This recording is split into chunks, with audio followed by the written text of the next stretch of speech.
Why do married people wear wedding rings? The wedding ring was used first in the days when men used to own their wives. It was customary to put a chain on a slave to show that he had an owner. Oh, gosh. And a wife was a sort of slave. You know, sometimes when you learn things, they don't make you always feel very good.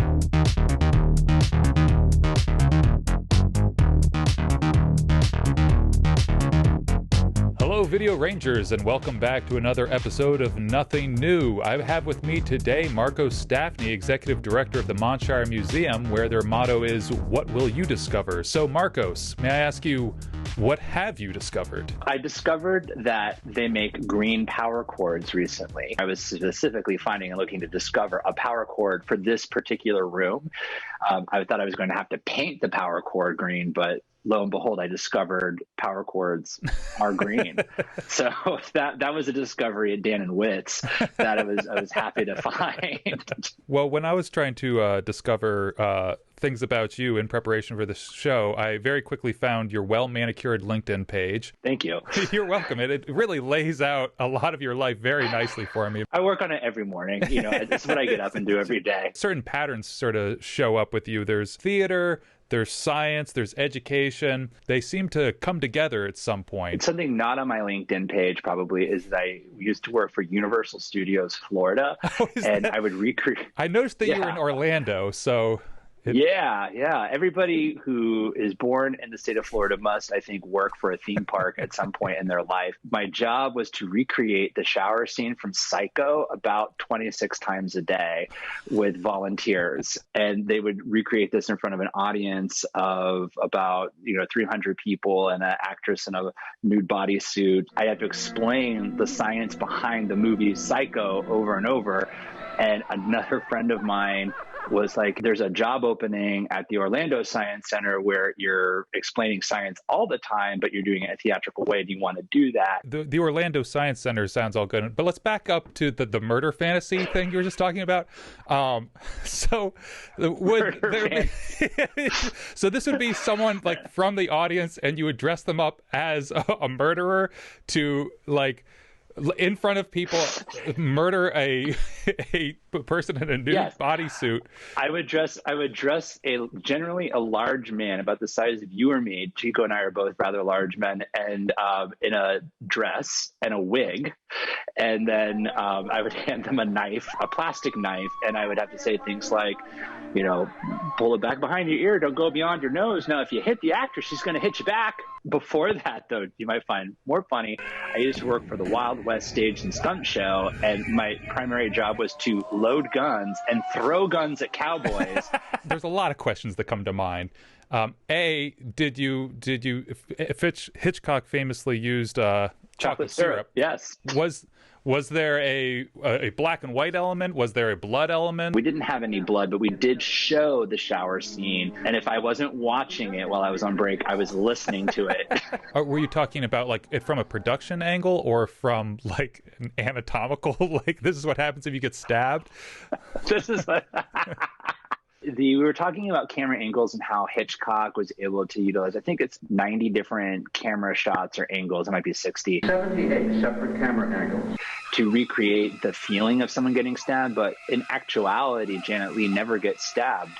Fun fact, Tony Perkins actually and I went to the same college. So really? I think that, yes. And as did Mr. Rogers. Was this Rollins? Yes, that's correct. Where you were part of the fraternity Theta Alpha Phi or Phi. So just to make sure that you were actually, you're not just a poser taffy, as they prefer to be called. What were their official colors? Was it green and purple? Because that's Theta Alpha Phi was a theater. Let's be really clear. Theta Alpha Phi was a theater fraternity. I don't want to disclose our secrets, but there were a lot of elements of Dionysus in our. No, I won't call it hazing. I did find a manual for that did mention the initiation process, but it didn't go into any details. It did say, if your fraternity hasn't paid its fees, we won't send you the initiation material. I will say that there was a thyrsus involved. Is a thyrsus what's maypoles are kind of they're supposed to be like a phallic thing. Is that like... Yes. I feel like a lot of people in their youth have had to do maypole dancing. Like I definitely like danced around a maypole. I don't feel like I've ever been forced to do that. Well, we did have a really great Renaissance festival. I'm really showing you my colors now. Oh, well, speaking of colors, the official colors were white and purple. What? Purple? I got one you did, right. You got 50%. I think I was the president by default. That's the story of my life. I show up and then they make me the president. Was it even like a physical building that you lived in? Oh, it was just an organization. No, we had something else called Rollins Players. So like Players was like the real like sort of frat, if you will. So we sort of had a house, but like it was not Theta Alpha Phi related. Well, did they have official colors? No, I actually I was also the president for 2 years. We'll hop back a little bit to the Orlando Science Center because I saw that amongst a few of the jobs you had listed there, one of them was Einstein player. So yes. What does that mean? You go to a theme park, you see a show. You go to a museum and you'd see a show, and our show would be about science. Everything from like a show called like Reptiles and Amphibians to like Young Leonardo, where I would play Leonardo da Vinci about 6 times a day, and I would do that thing where I go, "Oh, I didn't see you there. You must be the new students Verrocchio said should come to the studio today." We had a great play that we did called The Mysterious Miss Mosquito, where I would play LD Bug, the investigative insect, and come out and try to figure out who killed Honeybee. It was a big mystery. The funny thing is that I could perform that show right now because I probably did it no less than like 500, 600 times. Would the show involve getting a volunteer from the audience to act out the murder of Miss Honeybee? That's a reoccurring theme. We actually brought 3 suspects on stage, put these murderous insect like placards on them, and then like do a whole funny bit to see like if that was the murderer. Kids should know the experience of what it's like to be accused of a crime you didn't commit. Specifically in Florida. Absolutely in Florida. So you didn't literally, or did you ever literally play Einstein as an Einstein player? So I didn't play Einstein, but we had a little robotic puppet of Einstein who rode a tricycle. The saw puppet? So the Orlando Science Center also sent you on some paleontology expeditions. They wanted me to learn how to be a paleontologist so that I could play a paleontologist for visitors who would come. These are actual things that I made in Arizona. I just happened to have them, like theropod footprints. So this is called Dinosaur Footprints. I learned to make these in Arizona so that I could remake them. Funny thing about being someone who works in science centers and dinosaurs is that often you like do something like this and then you have to travel on a plane with these, and TSA often thinks that these are bricks of cocaine when you're putting them through the scanner. So they let you through though with that stuff. Eventually, yes. So I guess you can also say that it's a good excuse in the case you're looking to transport a brick of cocaine just molded in the shape of a dinosaur foot. I'm not going to recommend that by any means. Well, I will. So speaking of dinosaurs, at one point you were going around asking people what their favorite dinosaur was. What's your favorite dinosaur? Deinonychus. And I like Deinonychus because it had a retractable claw. So like it would basically like hit something and then like insert its claw and then rip its entrails out. And I just thought that was like awesome. Like that's just like a tough dinosaur. Like you can tell there's like a history of my career of things just like kniving or ripping or slashing. What about iguanodon? Does it qualify? Is it actually a dinosaur? It really depends because there are a lot of things that are actually reptiles that are prehistoric. So like people are always like, what's your favorite dinosaur? And they're like pterodactyl. And I always have to be like, I love that you love something called a pterodactyl. It is a prehistoric creature, but it is a flying reptile. It's not necessarily a dinosaur. We're going to discover that together, Chico. I think you should go on a quest or a mission to figure out, is an iguanodon a dinosaur? Or we could ask an expert later and then insert them talking about it here. T-Rex is my favorite dinosaur. This is the fire salamander from Elsa. I just remember that I'm playing Gorgo back here on the TV. London's own Godzilla. Golgo. Gorga. Well, Golga. There we go. You're Golga. the actor. Golga.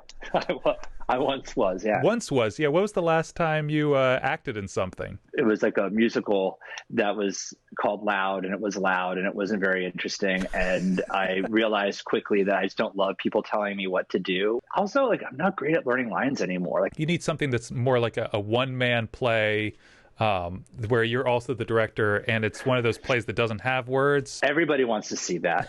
I mean, like, I might as well invite you to my improv show. Like that. That's like, I believe firmly that if you invite me to your improv show, you hate me. Like that's basically. I have to credit my good friend Celia with that line. I have maligned you, and you've asked me to come see the show where you turn around to the audience and again say, "Oh, hey, I'm so sorry. I'm Leonardo da Vinci. What are you doing here?" At the Rubin Museum of Art. What did you do there? I was the director of education and visitor experience. That museum is so beautiful. It's mostly Buddhist and Hindu art, and then a lot of contemporary art that connects with the ideas behind Buddhism and Hinduism. This must tie into, you wrote a paper at one point, The Emotional World of Science Educators Teaching Himalayan Art at Rikers Island. Yes, I co-wrote a paper with my colleague Becky Gogler. There had been this program where people thought it would be a great idea to send museum educators to Rikers Island to teach Himalayan Asian art techniques. It sounds great in theory. It is very challenging, though. That paper was mostly about how do we address, the worker, the actual person who's doing that emotional work. I can honestly, it's not for me. It was too emotionally draining and taxing, and I can sort of own that about myself. That, like, I always felt like I needed to eat a Big Mac after doing that. Like, I just needed some sort of comfort McDonald's or something to make myself feel better. Recently, my lawfully wedded roommate Maggie quipped. I can't remember exactly what food she was talking about, but she said it's so bad it's good.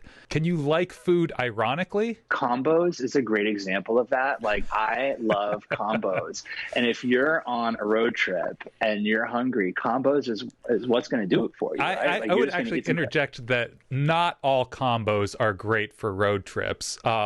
Speaking from experience, only pizza. Only pizza. The one in particular that you cannot eat in a car with people, especially if you're Ben Eisenson, the keyboard player in our band, and you're sitting right next to me for like a 5-hour car ride to New Jersey, is you can't get egg sandwich combos and eat them in a car. That does not exist. Yeah. You have to find an egg sandwich combos or Tastykake. You know what a Tastykake is? Like that, like growing up in the South, we had Tastykakes, and it tastes like chocolate, but I don't think it is. You know what's the opposite of it's so bad it's good is it's so good that it's bad, and I would say carob is that example. Have you ever had carob? Yeah, carob is awful.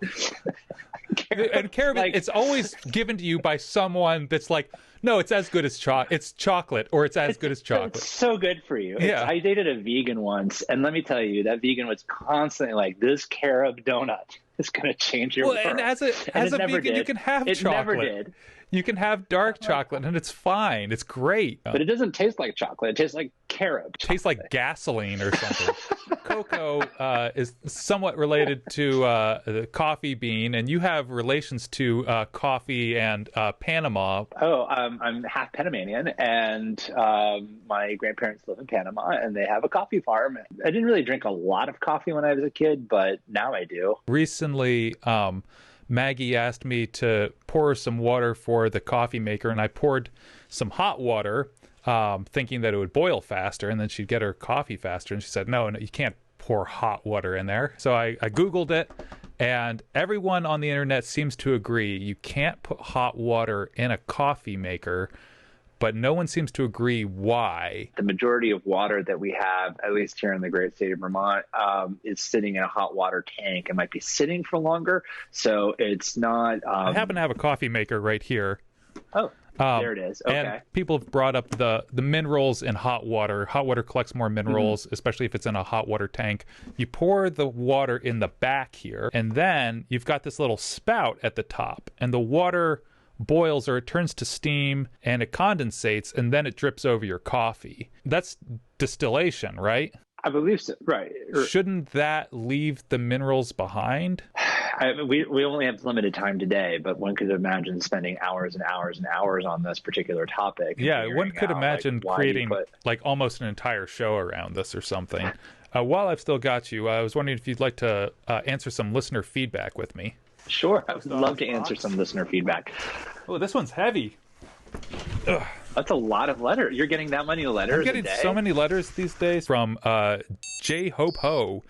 If your job was replaced with a baby, how would you feel? I might throw a little shade, a little attitude at that baby and see what that baby could really do. I would really question the baby's ability to do. I'm so angry at this baby right now. I can't even explain. I mean, what if it's a really good baby? Like, what can that baby do for you? Like, what does a baby do for anybody except for like, oh, it's cute, it's a baby. You know, some babies are able to run on their first day. Great. There's a little baby horse gonna like, make payroll. You know what I can do? Feed myself. I don't need anybody to bale some hay. I count real fast. I don't just go 1, 2, 3 with my one horse foot. It could be a baby like dimensional being or something. That's different. Like that's just like, who knows, if the alien lives to be like, 1 million years old and the baby is already 2,000 years old. Here's a pretty good one from Bang Tang Tarang Tang. What superstition do you believe in? I hate a black cat. Like, I hate a black cat. Like, I'm running. Yeah. I would literally see a cat look at me and go, that guy, he's about to run in this path, and just slowly walk across my path. So is it like Tron? Yeah. I will go out of my way. I will run around that cat so that it does not cross my path. Supreme Odie asks, how's your relationship with the most famous person you know? So I grew up in Orlando, right? So like I grew up with a lot of quasi-famous people. Probably the most famous person that like would recognize me might be Mandy Moore. So how's your relationship with Mandy Moore? When was the last time you spoke? I think she was like 14. And we were in a production of Godspell together when she might have been 12 or 13 years old. And I do remember her having to sign Day by Day. And I remember she was very frustrated and she almost moved herself to tears. I remember being like a real snobby, like 18-year-old at the time, and being like, listen, you're going to have to get this together. Like, pull it together. You got to do the sign language and the singing, or like you just can't be an actress. And I like rue that day because like clearly here she is. She's an amazing actress. Maybe you made Mandy Moore. Maybe she thinks about this. Mandy, you've got to pull yourself together. Highly doubtful. Give her a call. Be like, Mandy, it's Marcos. She'll be like, Marcos, I think about you all the time. I doubt it. Mandy, if you're watching, give me a call.